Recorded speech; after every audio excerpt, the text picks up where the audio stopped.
Un verre tomba. Le tintement éclata comme une petite détonation sous les lustres, et pendant une seconde, la salle sembla retenir son souffle. Autour du buffet, des nappes blanches et des mains gantées se figèrent. Les nappes réfléchissaient que la lumière, le marbre renvoyait des reflets qu'au froid, et une musique de piano s'éteignit. Pas tout à fait, mais assez pour que l'on entende une voix d'enfant. « Pardon, s'il te plaît. » La voix était mince, éraillée par la peur. Isabella, 7 ans, avait les mains encore collantes du jus de fruits qu'elle transportait maladroitement. Le livre défraîchi qu'elle tenait contre sa poitrine glissait. Sa robe, trop grande, s'emmêlait autour de ses chevilles. Elle se tenait au bord d'une arche de marbre, entre 2 nœuds de fleurs et des adultes qui avaient l'air d'avoir été sculptés pour ne pas montrer ce qu'ils éprouvaient.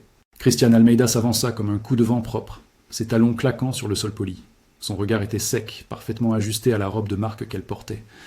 Elle posa la main sur l'épaule d'Isabella avec une fermeté qui ne laissait rien au hasard. Personne n'entendit la pousser comme on entendrait un coup. C'était un geste bref, presque anodin, mais il fit vaciller l'enfant. Le livre tomba.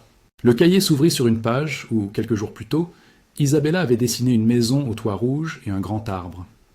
Marina Silva regardait la scène depuis l'autre côté de la salle, près d'un écran où s'affichèrent des photos d'une campagne caritative. Assistante sociale depuis 10 ans, elle avait appris à reconnaître les petites failles, ces infimes fissures dans le vernis. À l'instant où la main de Christiane se posa sur l'enfant, quelque chose dans la poitrine de Marina se contracta. Ce n'était pas seulement le geste, c'était la façon dont l'enfant avait baissé les yeux, comme si l'espace entier autour d'elle se rétractait. Roberto Mendes, au fond, près d'une table basse en cristal, s'était levé au son du tintement. On le décrivait volontiers comme un magnate de la technologie, un homme dont on notait le calme et la voix modulée plus que l'émotion. Ce soir-là, vêtu d'un costume sombre qui absorbait la lumière, il s'avança sans hâte. Quand il atteignit la scène, il y eut une secousse. La colère qu'on croyait contenue explosa en un cri qui déchira le murmure des invités. Ce n'était pas un hurlement violent, c'était une sensation d'être rattrapé, de chuter après des années à flotter au-dessus du monde. Le cri de Roberto fendit la salle et fit que, du même coup, les regards se détournèrent comme des vagues. La supplication d'Isabella et le cri de l'homme riche devinrent, en quelques secondes, 2 pôles d'une même petite catastrophe sociale. Des murmures serpentèrent, des téléphones se levèrent, captant un instant qui promettait d'être raconté de 1000 façons différentes. Marina ne prit pas son téléphone. Elle nota. Son stylo, petit outil d'uniforme, griffonna des mots sur une feuille de papier. Enfant, pleurs, foyer Mendes, belle-mère, isolement. C'était un réflexe. Puis, sans attendre la fin de la soirée, sans se mêler au tumulte des convives qui discutaient surtout économie et philanthropie, Marina décida de ne plus laisser l'image d'Isabella disparaître sous la brillance du salon. Elle se rapprocha d'Isabella comme on se rapproche d'une plante fragile qu'on veut protéger d'un courant d'air. L'enfant recula d'un pas, collant son dos à un pilier de pierre, et glissa le livre dans ses bras, comme une bouée. Marina sourit doucement, pas pour rassurer Christiane, mais pour indiquer à la fillette qu'il y avait au moins une personne qui la voyait autrement qu'un décor. Ce geste, simple, professionnel, humain, allait déclencher une chaîne à laquelle ni la salle, ni les caméras, ni peut-être Roberto ne se seraient attendus. Dès le lendemain, Marina revint sur les lieux, non pas au country club, mais à l'école primaire, où Isabella était inscrite. L'enceinte était basse, entourée d'un mur de briques peintes en jaune défraîchi. Luciana Santos, la maîtresse, l'accueillit dans sa salle d'art comme si on l'attendait. L'odeur de papier et de colle l'enveloppa, agréable et familière. Un refuge. Luciana avait des yeux clairs et des mains qui portaient comme des traces de peinture. Elle connaissait les enfants et leurs secrets, parfois mieux que leurs propres parents. Elle ne parle pas beaucoup en classe, confia Luciana, tandis qu'un groupe d'élèves dessinait un parc imaginaire. Elle dessine toujours la même maison, et elle mange rarement avec les autres. Lorsque Marina demanda davantage, Luciana regarda vers la fenêtre comme pour rassembler les mots. Elle oublie parfois de répondre quand on l'interpelle, et si d'autres enfants la taquinent, elle se recroqueville. Marina prit note du comportement, de la répétition du dessin, de la solitude d'Isabella durant la récréation. Elle savait que ces détails, pris isolément, ne suffiraient pas à produire un verdict. Ils étaient des indices, des petits éclats laissés sur le sol d'un puzzle plus vaste. Mais des indices, dans son métier, suffisaient parfois à déclencher une enquête. Elle sut aussi qu'il faudrait agir délicatement. La protection d'un mineur exigeait précaution et méthode, préserver la dignité de l'enfant, éviter la stigmatisation, collecter des preuves admissibles. La première visite à la maison des Mendes se fit sur rendez-vous, sous couvert d'un suivi social habituel. Le contraste frappait, portail monumental, allée bordée de cyprès, façade de verre et de béton poli. À l'intérieur, la maison respirait une esthétique clinique. Chaque objet semblait placé pour être admiré et non touché. Christiane les accueillit avec un sourire calibré, l'air d'une femme qui pense que l'ordre des choses ne tolère pas la faiblesse. Isabella apparut un instant, silencieuse, puis disparut. Sa chambre donna l'impression d'un espace qu'on avait voulu rendre parfait pour une enfant qui n'aurait pas de vie propre. Jouets disposés, mais immobiles, étagères presque vides, un lit fait comme une vitrine. Sur une table basse, Marina remarqua un plateau de goûter presque intact. Une seule petite pomme coupée en tranches, rangée avec une précision presque cérémoniale. Rien d'exceptionnel à première vue, sauf pour un œil habitué à repérer les écarts. L'assiette évoquait la retenue, l'isolement. Les choix culinaires pouvaient être un signe de contrôle, un détail parmi d'autres. Christiane parla avec une politesse glacée. Elle présenta son rôle d'éducatrice à l'enfant, justifia, minimisa. Roberto n'était pas là. On lui dit qu'il était en voyage d'affaires. Marina nota les phrases, les silences, la manière dont Christiane répondait aux questions directes par des généralités. Elle remarqua aussi Donna Maria, la cuisinière, qui passait brièvement, un regard fuyant mais chargé d'une forme de pitié. Donna Maria glissa un mot à Marina, discret, sur le palier. « Elle ne mange presque pas. Elle reste dans sa chambre. C'est triste, madame. » La voix de la cuisinière portait le tremblement des gens qui prennent des risques en parlant. Plus tard, au marché où Donna Maria achetait des herbes, la rencontre prit la forme d'un petit aveu. La cuisinière, sous sa casquette et son tablier, se confia en images et en gestes plutôt qu'en phrases. Elle décrivit ces petites punitions, ces portes fermées, qui, selon elle, n'étaient pas faites pour corriger, mais pour dominer. Elle fit allusion à des nuits où la fillette était retrouvée en pleurs, à des heures de solitude où l'on semblait oublier la présence d'une enfant. Elle accepta, à voix basse, de garder quelques photos du plateau de nourriture, de filmer discrètement la pauvre portion déposée dans la chambre, puis de les remettre à Marina en échange d'une promesse de protection. Ce fut un acte de courage discret qui allait peser lourd. Marina rassembla les éléments avec méthode. Elle prit rendez-vous avec Dra Patricia Vasconcelos, psychologue spécialisée en traumatologie infantile. Le cabinet de Patricia était un cocon, murs couleur sable, petites peluches alignées, livres qui parlaient de résilience. La psychologue reçut Isabella dans une pièce tamisée, où la fillette put dessiner, jouer et parler à sa manière, par gestes, par silence, par image. Patricia ne chercha pas à forcer les mots. Elle laissa l'enfant dessiner la maison au toit rouge encore et encore, puis posa des questions douces, mesurées. Elle écrivit son compte-rendu, notant des signes de détresse émotionnelle, un retrait social marqué, une anxiété manifeste. Ces observations allaient, dans leur neutralité professionnelle, donner au dossier une base clinique difficile à contester. En parallèle, Marina contacta le docteur Eduardo Ferreira, un avocat de la protection de l'enfance qu'elle connaissait pour son efficacité et sa discrétion. Eduardo avait ce mélange de calme et d'autorité qui rassurait les clients et inquiétait les adversaires. Ensemble, ils discutèrent des premières mesures possibles. Entretien confidentiel avec le juge de la famille, demande d'évaluation psychologique plus approfondie, constitution d'un dossier avec témoignages et éléments matériels. Eduardo rappela à Marina la nécessité de preuves solides pour obtenir des mesures de protection provisoire. La loi, lui dit-il, protège l'enfant, mais demande des motifs étayés. Nous pouvons demander des mesures urgentes, mais il faudra des éléments concrets, expliqua-t-il. Les preuves, dans ce cas, ne se trouvaient pas toutes dans un seul récipient. Elles étaient éparpillées. Un dessin, une pomme coupée en ça et là, des regards évités, une cuisinière courageuse, la psychologue et la maîtresse prêtes à témoigner. Elles prenaient une forme grâce à l'effort coordonné d'alliés discrets. Marina comprit vite qu'elle devait tisser une toile. Documentation, confidentialité, stratégie. Elle prépara des dossiers, classa des photos, copia des enregistrements vocaux où l'on entendait des mots d'ordre et des réprimandes. Rien d'illégal dans la collecte, mais le précieux témoignage de Donna Maria et le rapport clinique de Patricia donnèrent du poids aux observations de Marina. Pendant ce temps, la maison Mendes continua d'arborer sa façade de normalité. Christiane, avertie d'un intérêt nouveau autour de son foyer, choisit la posture de l'offense. Elle se sentit trahie, attaquée. Elle fit appel aux deux avocats de la famille, Dr Augusto Pereira et Dr Lucas Moreira, spécialistes en gestion de crise. Ils conseillèrent la discrétion publique et la fermeté privée. La stratégie était de contester la véracité des éléments, de ridiculiser la mise en cause comme une exagération d'une tierce personne. Leur objectif n'était pas d'écraser un enfant, mais de préserver la réputation d'un homme puissant dont les entreprises, disait-on, bougèrent des montagnes. La tension prit une forme concrète lorsque des rumeurs commencèrent à circuler. Un article anonyme, publié sur un site de potin, laissa entendre que l'assistante sociale avait mal interprété une scène isolée pour jouer les héroïnes. Une vague de commentaires chercha à dresser Marina en voyante intrusive. Le nom de Donna Maria circula aussi, parfois noyé par des injures anonymes. Marina sentait la pression monter comme un poids sur sa poitrine. Mais elle ne fléchit pas. Son entraînement lui permit de garder le cap. Elle savait qu'il fallait s'abstenir des réponses vengeresses. Il fallait laisser la preuve parler. C'est alors qu'un autre élément pénétra la toile. Carlos Nascimento, un journaliste d'investigation libre, contacta Marina. Il avait entendu, par un canal discret, la rumeur et voyait l'histoire comme un exemplaire illustrant des déséquilibres de pouvoir. Carlos n'était pas un homme de sensation. Il était curieux, méticuleux et possédait l'art de transformer des bribes de faits en récits publics solides. Il proposa de vérifier, sans exposer l'enfant, et de publier un dossier si et seulement si les éléments corroborés étaient suffisants. Marina sentait dans ce geste la possibilité d'un effet catalyseur. Les médias avaient le pouvoir de défaire les machines de réputation, mais ils pouvaient aussi la malmener. La décision d'allonger la main vers la presse fut longuement pesée. La coopération avec Carlos permit d'étendre la recherche à des archives, à des factures, à des témoignages d'anciennes employées du foyer.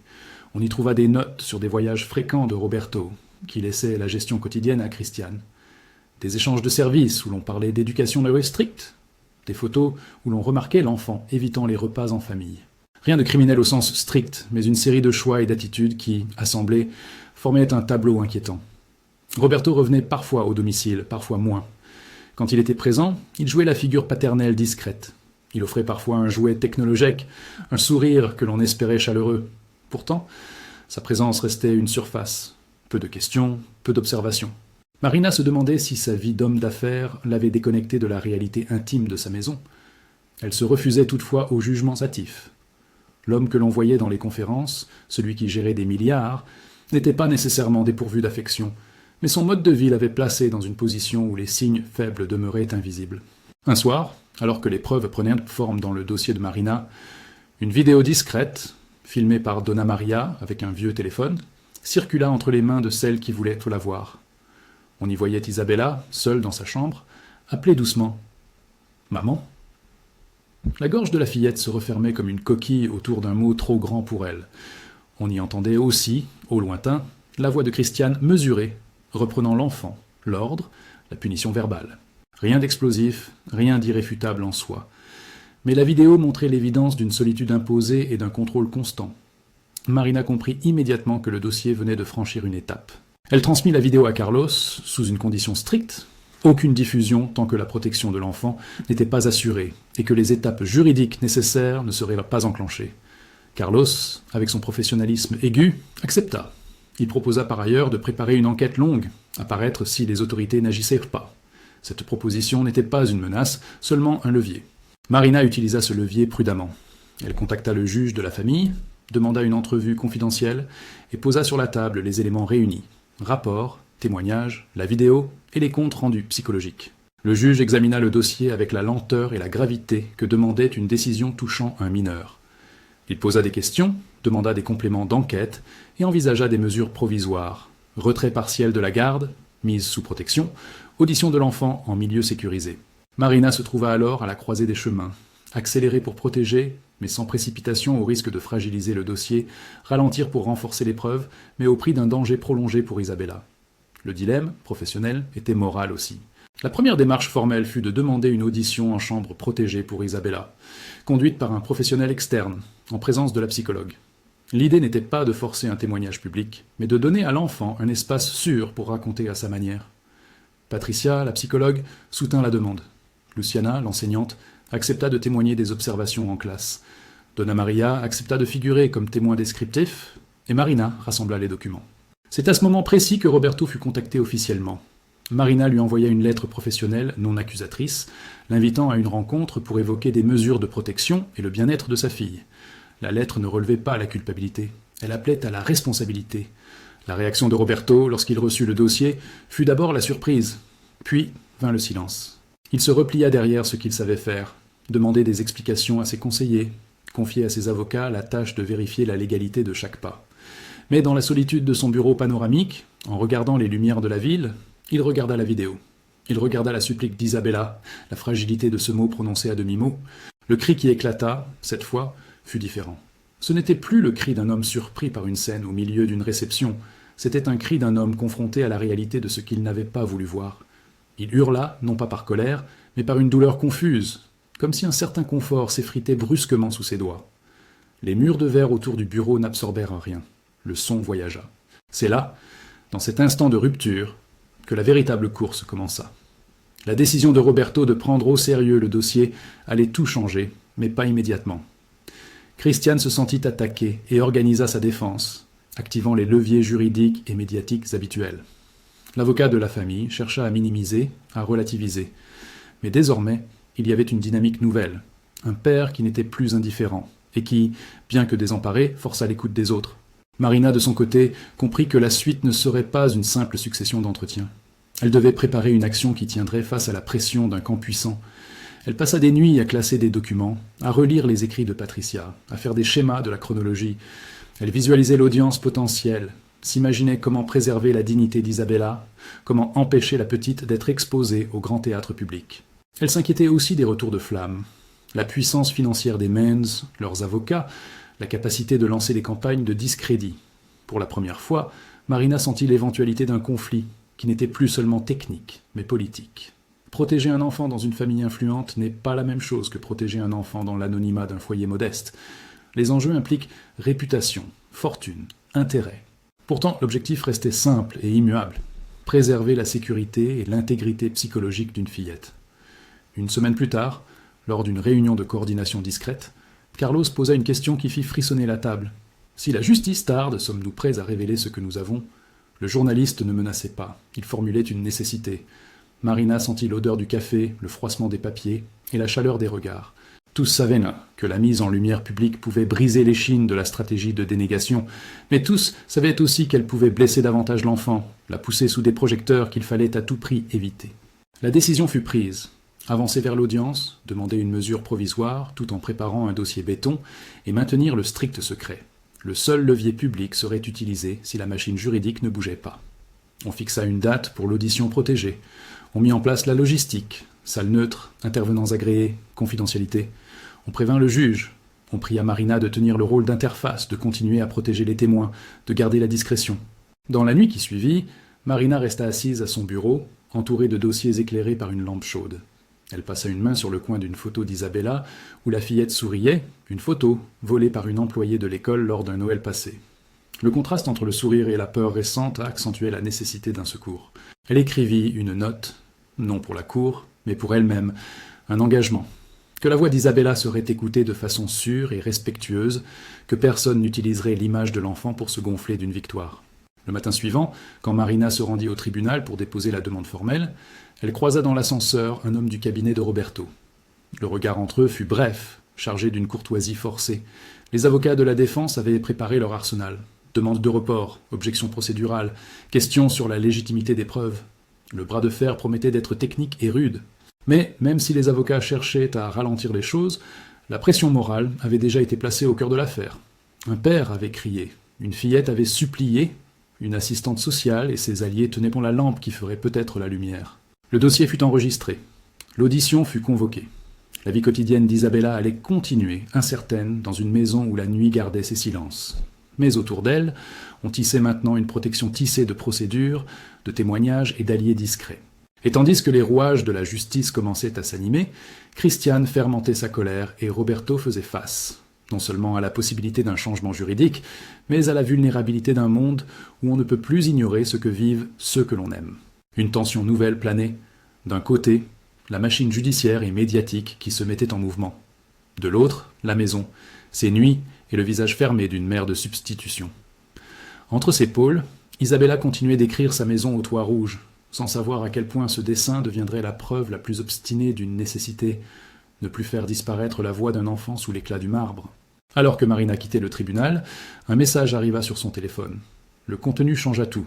Il s'agissait d'un enregistrement, cette fois non plus d'un silence ou d'un regard, mais d'un mot prononcé d'une voix étranglée. La voix de Roberto, enregistrée dans son bureau, entendant la supplique d'Isabella. On l'entendait murmurer, puis hurler, puis se tutoyer avec une colère confondue. Ce fut ce cri, un cri de père, d'homme, peut-être d'homme coupable d'aveuglement, qui, plus que toute stratégie, allait frapper l'opinion et forcer d'autres acteurs à bouger. La décision n'était pas encore prise. Le dossier n'était pas complet. Mais la chaîne du possible venait de se mettre en branle. La chaîne du possible venait de se mettre en branle. Le message sur le téléphone avait fait plus que transmettre un son. Il jeta une lumière crue sur ce qui, jusque-là, avait été perçu comme de petites ombres. Marina sentit, dans sa poitrine, la même urgence que la première nuit où elle s'était promis de ne pas laisser Isabella seule. La différence, maintenant, c'était que d'autres regardaient aussi. Avant toute chose, si cette histoire vous touche, prenez une seconde pour laisser un commentaire et partager. Chaque voix compte pour rappeler que la protection des enfants n'est pas une affaire privée, mais une responsabilité collective. Les jours qui suivirent furent un maillage de rendez-vous, de précautions et de petites victoires tactiques. Eduardo, à l'allure posée et aux mots mesurés, prêcha la patience active, accélérer quand la sécurité l'exigeait, mais sans laisser des failles juridiques offrir à la défense une ampoule de répit. Ils rassemblèrent tout ce qui pouvait tenir debout devant un tribunal, la vidéo de Donna Maria, les comptes rendus de Patricia, les notes de Luciana, des photos du plateau de goûter, des reçus, des échanges anonymes qui montraient la pression psychologique exercée par Christiane sur les routines de la maison. Carlos, le journaliste, travaillait à l'autre bout de la chaîne. Conscient du danger d'exposer une fillette, il fit le choix d'un calendrier précis. Publierait-il seulement si la voie judiciaire ne protégeait pas l'enfant? Il exigea des garanties, des conditions. Marina proposa un protocole strict. Aucune diffusion tant que l'audience n'aurait pas statué sur au moins des mesures provisoires. Carlos accepta, mais fit comprendre que la menace d'un reportage pouvait être un levier. Pas pour faire peur, mais pour rappeler que l'opinion publique sait parfois mettre la pression nécessaire quand les institutions hésitent. La stratégie juridique de la défense se déploya, comme prévu, demande de report, objection sur la légitimité de la vidéo, attaque sur les méthodes de collecte des preuves. Les avocats de la famille plaidèrent l'intrusion, la déformation, la fragilité d'interprétation d'images brutes. Ils esquissèrent un portrait d'une maison ordinaire, d'une éducation stricte mais non abusive, et d'un père qui, par son absence, n'était pas forcément responsable des tensions. Leur tactique visait à noyer les faits dans le bruit jusqu'à ce que la certitude s'érode. Ce qu'ils n'avaient pas prévu, c'était l'effet complémentaire des témoignages humains. Les paroles de Luciana, simples et précises, décrivirent des journées où Isabella se retirait, où elle mangeait seule, où ses dessins répétaient inlassablement la même maison au toit rouge. Les notes cliniques de Patricia soulignèrent un schéma de retrait et d'anxiété, avec des éléments que seul un observateur attentif pouvait remarquer. Donna Maria parvint à déposer, dans des conditions protégées, sa version. De petites punitions verbales, des repas restreints, des portes fermées. Son courage, fragile et discret, pesa lourd devant le juge. Roberto reçut l'ensemble des éléments comme une force qui le tirait d'un sommeil confortable. Ce n'était pas une révélation explosive d'un coup, c'était la somme de détails, chaque petit élément ajoutant une couche d'accusation à l'encontre d'un climat domestique. Son cri dans le bureau, rendu public plus tard par la fuite d'un enregistrement, alluma une prise de conscience publique. Des actionnaires appelèrent son conseil d'administration. Des cadres en interne lui parlèrent en termes qui ne laissaient pas de place à l'indifférence. La question n'était plus seulement légale, elle devenait morale, sociale, humaine. Pour Marina, l'engagement ne faisait que s'intensifier. Elle redoubla de précautions autour des témoins. Donna Maria fut aidée à changer ses routines pour éviter tout isolement. La maîtresse reçut une protection numérique minimale pour éviter le harcèlement en ligne. Marina elle-même garda des preuves de toute interaction, prépara des copies scellées, demanda des attestations. Le réseau de protection, pensé à l'origine comme un filet, devint une armure minutieuse. L'audience pour les mesures de provisoire fut fixée. Le jour venu, la salle d'audience ne ressemblait pas à la grande réception du country club. C'était un espace froid, moins de marbre, plus d'uniformité et de procédure. Et pourtant, l'enjeu humain tourna l'air en quelque chose d'épais. Le juge, Dr Antonio Carvalho, était un homme à la voix douce mais précise. Il posa des questions pratiques, exigea des détails, et surtout il montra qu'il savait mesurer la fragilité d'un dossier impliquant un mineur. Son rôle n'était pas de condamner, mais de préserver. On commença par présenter les éléments matériels. Eduardo ouvrit la séance avec calme. Photos, relevés, rapports psychologiques, témoignages de l'école. Le défenseur, Dr Augusto, chercha à minorer l'impact de ces documents. Il posa également des questions sur la chaîne de collecte et la méthodologie de Patricia. Il tentait de semer le doute sur l'interprétation clinique. Mais la procédure était respectueuse. Chaque témoignage, chaque document franchissait le filtre d'un formalisme qui, paradoxalement, protégeait l'enfant de jugements hâtifs. La question la plus délicate était celle de l'audition d'Isabella. Le juge conclut qu'elle devait avoir lieu, mais en chambre protégée, avec un psychologue neutre et un avocat ad hoc, pour veiller à ce que la parole de l'enfant ne soit ni façonnée ni exploitée. On défendit le principe que l'enfant devait être entendu à sa manière, par des professionnels entraînés, dans un espace où la sécurité émotionnelle primerait sur le spectaculaire. Le jour de l'audition, la pièce choisie était petite, tapissée de couleurs douces, avec un tapis qui amortissait les pas et des jeux sélectionnés pour laisser l'enfant parler sans impératif. Patricia fut à côté d'Isabella. Marina resta derrière une vitre unidirectionnelle, observable mais invisible, tandis que le juge et les avocats suivaient à distance limitée. Les règles étaient strictes. Questions ouvertes, pas de relance de galune suggestive, interruption si l'enfant montrait un quelconque signe de malaise. Ce protocole n'était pas une coquetterie, c'était la seule manière d'entendre une voix d'enfant sans la briser. Isabella parla peu. Elle répondit par des gestes, par les dessins qu'elle produisit sous les encouragements de la psychologue, par des phrases courtes qui allaient droit au cœur. Elle mentionna la pomme coupée, les portes fermées, la routine des repas, ses tentatives de se faire petite. Elle ne fit pas de description spectaculaire. Elle raconta la sensation d'être parfois invisible. Les mots, même rares, eurent un poids inestimable. Le juge, à l'écoute, nota la cohérence entre le récit clinique, les témoignages et le petit bout de vidéo. Ce faisceau d'éléments formait désormais une image difficile à ignorer. Face à cela, la défense employa des tactiques adverses, minimiser, proposer des traitements alternatifs, demander des expertises supplémentaires. Au-delà des arguments juridiques, ils firent jouer les leviers médiatiques. Un article insinuant que l'affaire était montée par une assistante sociale ambitieuse circula, cherchant à retourner l'opinion. Mais la coordination entre Marina, Eduardo et Carlos changea la donne. Carlos, sans violer la confidentialité, prépara un dossier explicatif sur les mécanismes psychologiques qui pouvaient conduire à ce type de maltraitance subtile, soulignant combien les comportements discrets pouvaient être tout aussi délétères que des violences visibles. Son article, publié au bon moment, rappela que l'absence d'agression physique ne rendait pas innocente une stratégie systématique de contrôle et d'isolement. La pression publique augmenta, et avec elle, des conséquences politiques internes pour la famille Mendes. Des amis d'affaires se distancièrent, certains conseils menacèrent de revoir leurs relations d'affaires. Roberto sentit l'étau, mais cette contrainte extérieure se mêla à un affrontement intérieur. Que ferait-il pour sa fille? S'en tiendrait-il à la défense du foyer, ou acceptera-t-il que la vérité exige des changements? Il prit des décisions publiques et privées, demandait des tests psychologiques familiaux, accepter des mesures conservatoires, limiter la présence de Christiane autour d'Isabella en attendant que la procédure avance. Les avocats de Christiane multipliaient les motions. Ils tentaient de démontrer que la juridiction avait outrepassé ses prérogatives, demandant des contre-expertises, des évaluations indépendantes. Chaque demande retardait le calendrier, et ces délais firent craindre à Marina un étirement de la situation pour l'enfant. Mais la juge, prudent, utilisa son pouvoir pour équilibrer précaution et urgence. Il ordonna des mesures provisoires immédiates visant la sécurité d'Isabella. Concrètement, la décision suspendait certaines prérogatives parentales de Christiane, imposait des visites supervisées temporaires et demandait un suivi psychologique intensif pour la famille, ainsi que la mise en place d'un plan de protection. La nouvelle se répandit, mesurée mais réelle. Isabella ne resterait plus à la merci de l'isolement complet. Cette décision fit naître un mélange d'apaisement et d'inquiétude. Pour Marina, ce fut un pas significatif, sans être une victoire totale. La machine judiciaire pouvait protéger de façon provisoire, elle ne guérissait pas le traumatisme. Mais le retrait de la belle-mère, même temporaire, signifiait que, pour la première fois depuis trop longtemps, l'enfant pourrait respirer un peu plus librement. Christiane réagit violemment, d'un point de vue émotionnel et juridique. Elle se sentit trahie, humiliée, et multiplia des recours. Mais la dynamique de l'affaire avait changé. Roberto, poussé par la prise de conscience et par la pression publique, demanda lui-même à la défense de limiter les actions qui visaient uniquement à discréditer les témoins.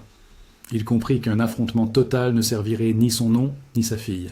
Dans des réunions où la rage et la peur s'entrelaçaient, il accepta des conditions strictes, signa des engagements quant à la protection de la maison et se rendit disponible pour un travail parental encadré. Loin des bureaux d'avocats, la vie d'Isabella changeait à petites touches.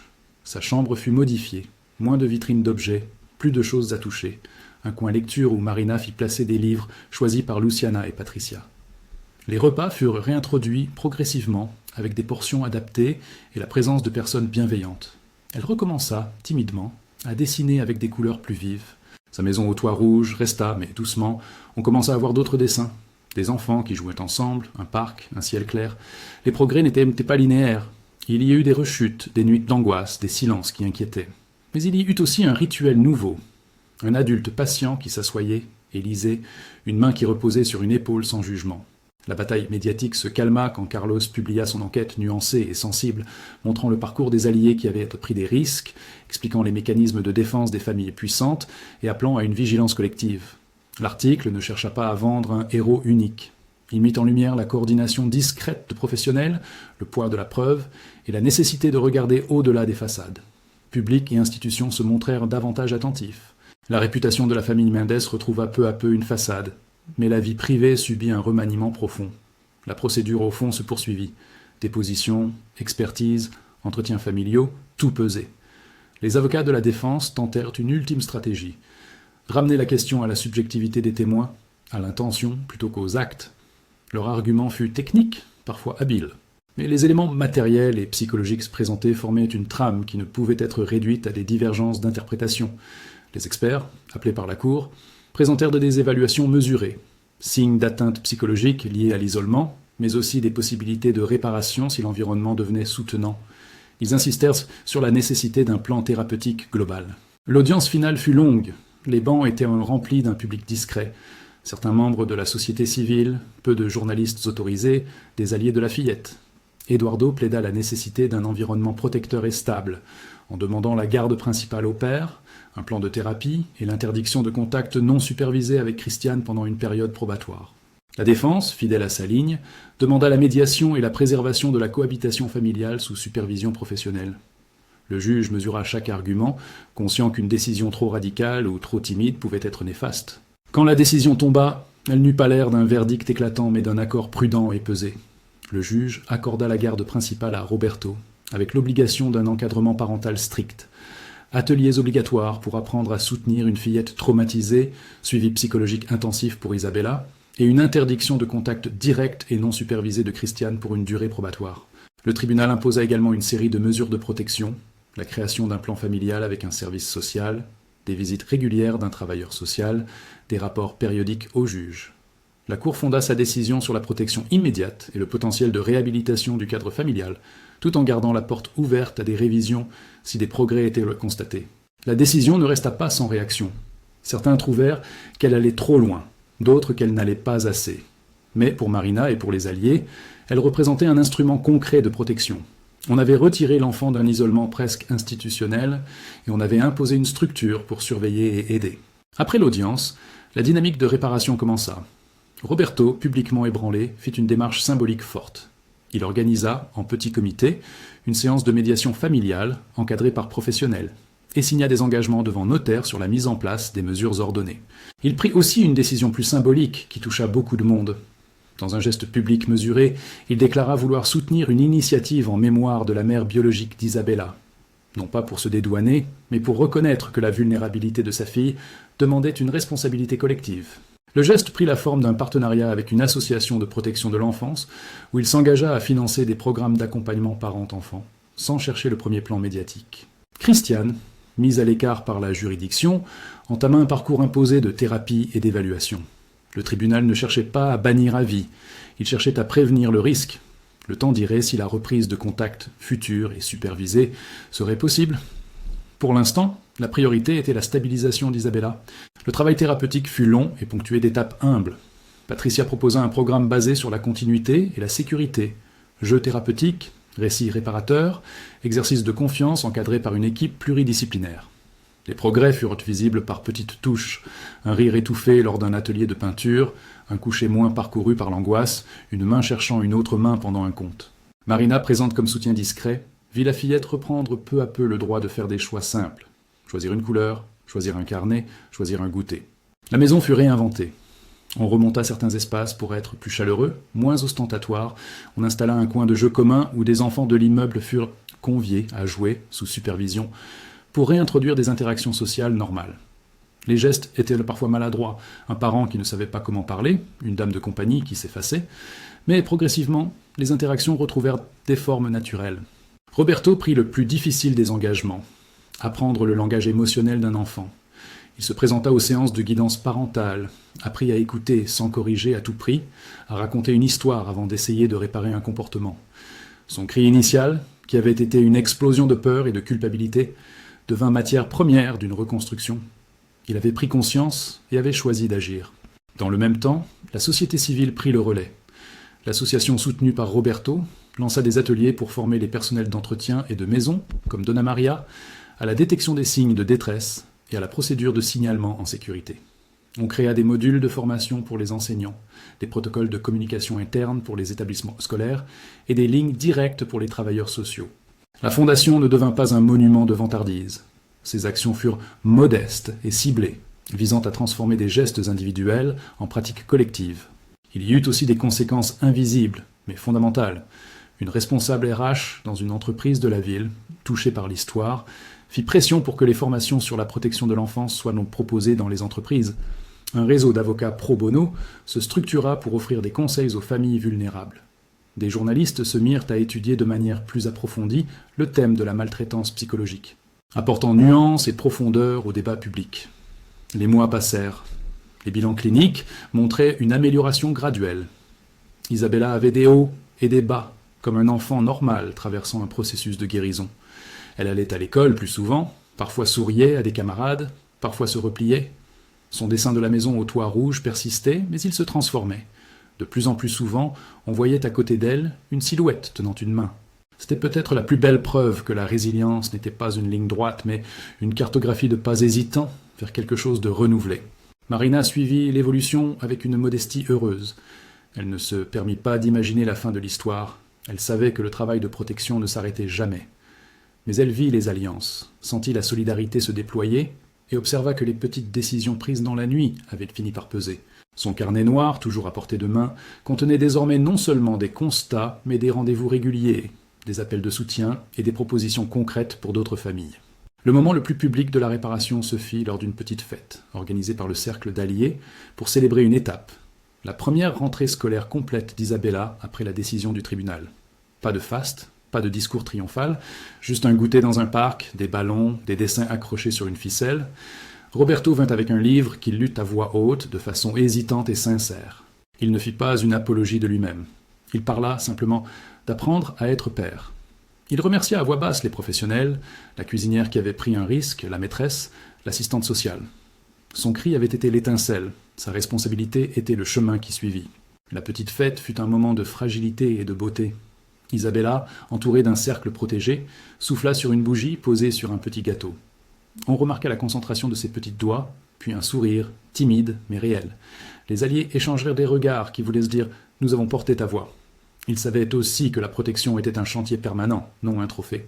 L'épilogue de cette histoire ne fut pas une apothéose. Il fut plutôt une suite d'engagements concrets. La fondation initiée se concentra sur 3 axes. Formation des professionnels, soutien psychologique pour les familles adoptives et accompagnement des personnels domestiques, qui, souvent, sont témoins, mais silencieux. Des histoires comme celle d'Isabella commencèrent à être perçues, non comme des scandales isolés, mais comme des symptômes d'un rapport à la vulnérabilité que la société devait apprendre à modifier. Roberto, au fil du temps, prit des initiatives qui semblaient venir d'un homme transformé par une réalité qu'il avait longtemps externalisée. Il mit en place des espaces de dialogue dans sa société pour aborder la parentalité et le bien-être, finança des bourses pour des études en protection de l'enfance et soutint des campagnes visant à banaliser la demande d'aide. Il ne chercha pas à effacer ses fautes, il tenta d'en faire une responsabilité active. Christiane, quant à elle, entra dans une thérapie longue et, progressivement, accepta un suivi qui lui permit d'affronter ses propres mécanismes de contrôle. Les tribunaux, prudents, recommencèrent à envisager des contacts limités et encadrés lorsque des signes de changement furent évalués. L'enjeu resta toujours le bien-être de l'enfant, pas la réparation de l'image d'adulte blessé. Le récit, tel qu'il se clôt ici, laisse apparaître une vérité essentielle. La protection d'un enfant ne relève pas d'un moment unique de justice, ni d'une seule scène spectaculaire. Elle s'organise dans la répétition de gestes modestes, dans la constance des professionnels, dans le courage de témoins parfois invisibles, et dans la décision des proches d'accepter d'être remis en question. Le cri du milliardaire alluma une étincelle. La ténacité d'une assistante sociale, la fidélité d'une enseignante, la voix d'une cuisinière, la rigueur d'un avocat, l'éthique d'un journaliste et le travail d'un psychologue ont transformé cette étincelle en feu de protection. Aujourd'hui, Isabella dessine d'autres maisons, elle rit parfois à table, elle joue au parc sous le regard de personnes qui ont appris à observer sans juger, à intervenir avec soin. Sa guérison est inachevée, mais elle se construit. La justice a posé des limites. La société a retenu une leçon. Le luxe des apparences ne doit jamais masquer la vulnérabilité des plus petits. Si vous êtes touché par cette histoire et souhaitez agir, vous trouverez dans la description des liens vers des associations qui travaillent à la protection de l'enfance, des ressources pour reconnaître les signes de maltraitance subtile et des formations pour professionnels. Partagez cette vidéo pour que d'autres sachent qu'une supplication entendue peut déclencher des chaînes de solidarité, que la voix d'un enfant mérite d'être écoutée et que chacun, à son niveau, peut choisir de veiller.